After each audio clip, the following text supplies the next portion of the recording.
So I've seen it so often where people who are trying to debunk keto or carnivore will be mad at the people following the diet because they'll say, well, all they were doing was just listening to the experts.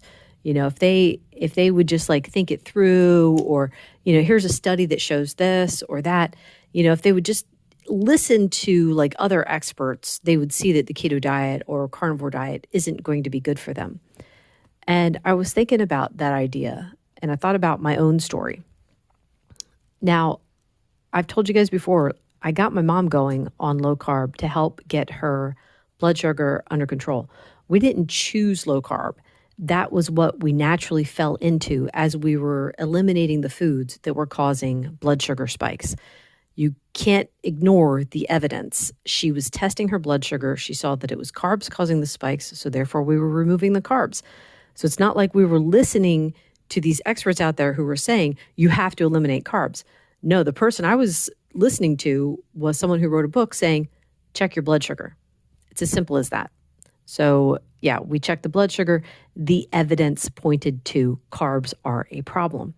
So, in the 4 months between when she got started and between when I got started, I was eating low carb meals. And it took me a while. I guess I'm a bit slow here, but anyway, it took me a while to realize that I was starting to feel better. I didn't feel like I needed to lay down after a meal. I wasn't getting the weird weakness and lightheaded spells after I ate. Like it was very odd to me. I'm like, wow, this actually feels pretty good. And my stomach was starting to feel better. So, at the end of that 4 months, when I started to realize that I was feeling better, I had the evidence right there in front of me. It's like, well, there's something more to this diet than just helping my mom get her blood sugar under control and helping people lose weight. Let me look into it. So at that point, yes, I was listening to the so-called experts in the keto world. I was listening to dietitians, nutritionists, all different kinds of doctors from all different kinds of fields. Cardiologists, rheumatologists, regular family physicians, things like that. I was listening to all these doctors. Plus, I was listening to professors like Professor Tim Noakes. All of these people I'm listening to, and I'm like, you know what? After a couple of days of listening to talks and stuff, I'm like, okay, so it seems like there's more to it than losing weight. Let me test this for myself and see if it continues to make me feel good, because it's already making me feel better. Let me see what happens if I go full force into it. So here, this is the scientific method. You're given a hypothesis and you test it to see if it works. So I was thinking, even for the people out there who didn't have the evidence first, I had evidence first before I went into it. But for these other people who are like, they feel terrible, they want to lose weight and stuff, and they'll do the research, they'll see the low carb influencers or the carnivore influencers, and they'll be like, well, let me see if it works.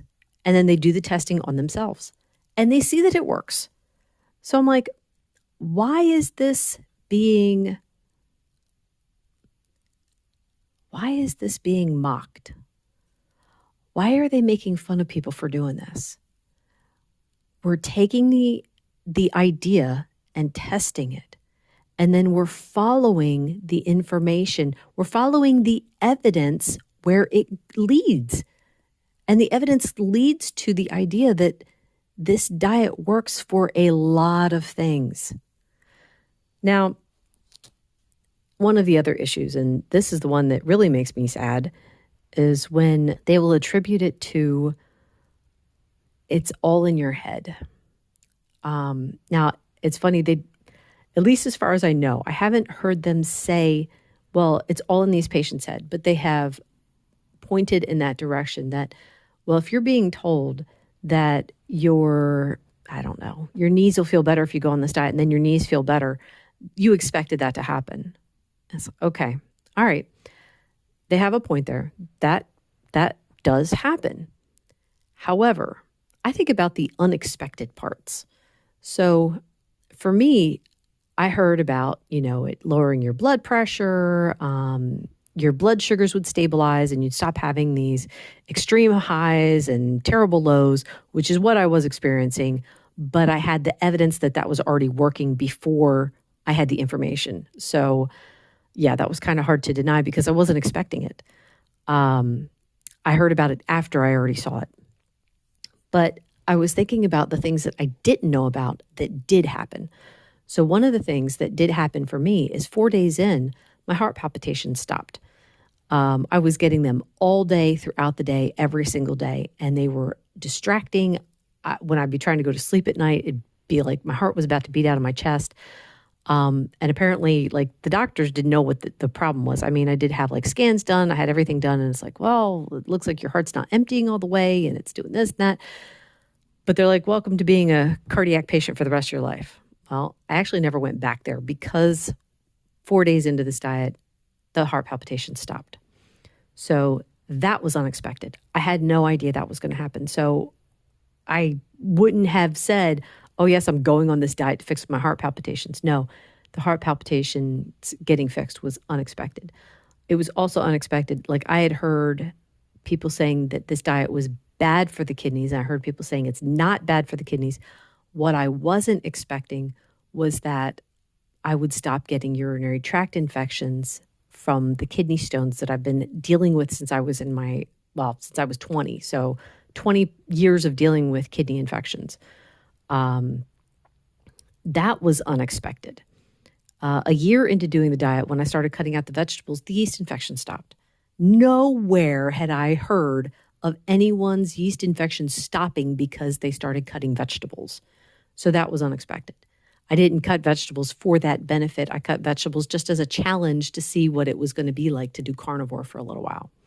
So, yeah, that's just two of the things. Something else that happened was I was getting up 3 times a night to use the bathroom. That also stopped. Every once in a while, I will get up to use the bathroom, but it's usually around my cycle. So it's like my body getting rid of extra fluid or whatever. But that was unexpected. What about you guys? What happened to you that was unexpected when you started this diet? Something that you hadn't heard about or read about, something that you did not expect to happen. Anyway, that is all for today. Thank you so much for listening. Bye.